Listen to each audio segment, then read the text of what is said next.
Una excursión a los indios Ranqueles 1, Lucio B. Mansilla. Capítulo 3. Solo el franciscano Fray Marcos Donati, mi amigo íntimo, conocía mi secreto. Se lo había comunicado, yendo con él del fuerte Sarmiento al 3 de febrero, otro fuerte de la extrema derecha de la línea de frontera sobre el río Quinto. Este sacerdote que a sus virtudes evangélicas reúne un carácter dulcísimo, recorría las dos fronteras de mi mando, diciendo misa en improvisados altares, bautizando y haciendo escuchar con agrado su palabra a las pobres mujeres de los pobres soldados. La que le oía se confesaba. Era una noche hermosa, de esas en que el mundo estelar brilla con todo el esplendor de su magnificencia. La luna no se ocultaba tras ningún celaje, y de vez en cuando, al acercarnos a las barrancas del río Quinto, que corre tortuoso costeándolo el camino, la veíamos retratarse radiante en el espejo móvil de ese río, que nace en las cumbres de la Sierra de la Carolina y que, corriendo en una curva de poniente a naciente, fecunda con sus aguas, ricas como las del Segundo de Córdoba, los grandes potreros de la villa de Mercedes, hasta perderse en las impasibles cañadas de la Amarga. Llegábamos al paso del Lechuzo, famoso por ser uno de los más frecuentados por los indios en la época, tristemente memorable de sus depredaciones.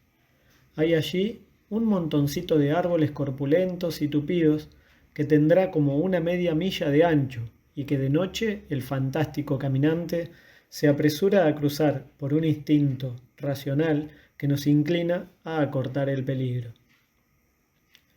El paso del Lechuzo, con su nombre de mal agüero, es una excelente emboscada y cuentan sobre él las más extrañas historias de fechorías hechas allí por los indios. Lo cruzamos al trote, azotando las ramas, caballos y jinetes. Al salir de la espesura, piqué el mío con las espuelas y diciéndole a Fray Marcos: «Oiga, padre», me puse al galope, seguido por el buen franciscano, que no tenía entonces, como no tiene ahora, para mí más defecto que haberme maltratado un excelente caballo moro que le presté. El ayudante y los 3 soldados que me acompañaban quedáronse un poco atrás y nada pudieron oír de nuestra conversación. El padre tenía su imaginación llena de las ideas de los gauchos que han solido ir a los indios por su gusto o vivir cautivos entre ellos. Consideraba mi empresa la más arriesgada, no tanto por el peligro de la vida, sino por la fe púnica de los indígenas. Me hizo sobre el particular las más benévolas reflexiones y por último, dándome una muestra de cariño, me dijo: «Bien, coronel, pero cuando usted se vaya, no me deje a mí, usted sabe que soy misionero». Yo he cumplido mi promesa y él su palabra. Los preparativos para la marcha se hicieron en el fuerte Sarmiento, donde a la sazón se hallaba una comisión de indios presidida por Achahuentrú, diplomático de monta entre los ranqueles, y cuyos servicios me han sido relatados por él mismo. Ya calcularás que los preparativos debían reducirse a muy poca cosa. En las correrías por la pampa lo esencial son los caballos. Yendo uno bien montado, se tiene todo, porque jamás faltan bichos que bolear: avestruces, gamas, guanacos, liebres, gatos monteses o peludos, o mulitas o piches, o matacos que cazar. Eso es tener todo, andando por los campos, tener que comer. A pesar de esto, yo hice preparativos más formales. Tuve que arreglar 2 cargas de regalos y otra de charqui riquísimo, azúcar, sal, yerba y café. Si alguien llevó otras golosinas, debió comérselas en la primera jornada, porque no se vieron.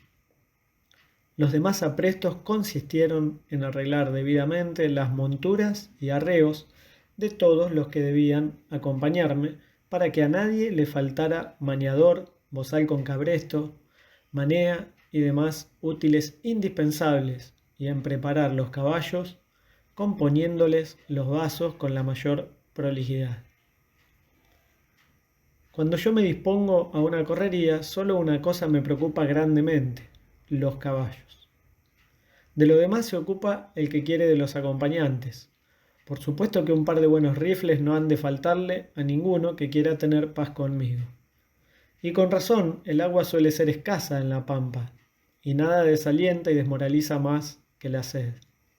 Yo he resistido 72 horas sin comer, pero sin beber no he podido estar sino 32. Nuestros paisanos, los acostumbrados a cierto género de vida, tienen al respecto una resistencia pasmosa. ¿Verdad que qué fatiga no resisten ellos? Sufren todas las intemperies, lo mismo el sol que la lluvia, el calor que el frío, sin que jamás se les oiga una murmuración, una queja. Cuando más tristes parecen, entonan un airecito cualquiera.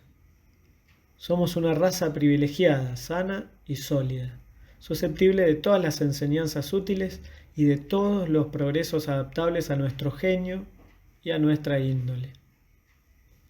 Sobre este tópico, Santiago amigo, mis opiniones han cambiado mucho desde la época en que con tanto furor discutíamos a 3000 leguas la unidad de la especie humana y la fatalidad histórica de las razas. Yo creía entonces que los pueblos greco-latinos no habían venido al mundo para practicar la libertad y enseñarla con sus instituciones, su literatura y sus progresos en las ciencias y en las artes, sino para batallar perpetuamente por ella. Y si mal no recuerdo, te citaba a la noble España luchando desde el tiempo de los romanos por ser libre de la dominación extranjera, unas veces por darse instituciones libres otras. Hoy pienso de distinta manera. Creo en la unidad de la especie humana y en la influencia de los malos gobiernos. La política cría y modifica insensiblemente las costumbres. Es un resorte poderoso de las acciones de los hombres, prepara y consuma las grandes revoluciones que levantan el edificio con cimientos perdurables o lo minan por su base. Las fuerzas morales dominan constantemente las físicas y dan la explicación y la clave de los fenómenos sociales. Terminados los aprestos, recién anuncié a los que formaban mi comitiva que al día siguiente partiríamos para el sur, por el camino del cuero, y que no era difícil fuéramos a sujetar el pingo en Leubucó. Más tarde hice llamar al indio Achahuentrú y le comuniqué mi idea. Manifestóse muy sorprendido de mi resolución, preguntóme si la había transmitido de antemano a Mariano Rosas y pretendió disuadirme, diciéndome que podía sucederme algo, que los indios eran muy buenos, que me querían mucho, pero que cuando se embriagaban no respetaban a nadie. Le hice mis observaciones, le pinté la necesidad de hablar yo mismo sobre la paz de los caciques y el bien inmenso que podía resaltar de darles una muestra de confianza tan clásica como la que les iba a dar. Sobre todos los pensamientos, el que más me dominaba era este: probarles a los indios con un acto de arrojo que los cristianos somos más audaces que ellos y más confiados cuando hemos empeñado nuestro honor. Los indios nos acusan de ser gentes de muy mala fe y es inacabable el capítulo de cuentos con que pretenden demostrar que vivimos desconfiando de ellos y engañándolos.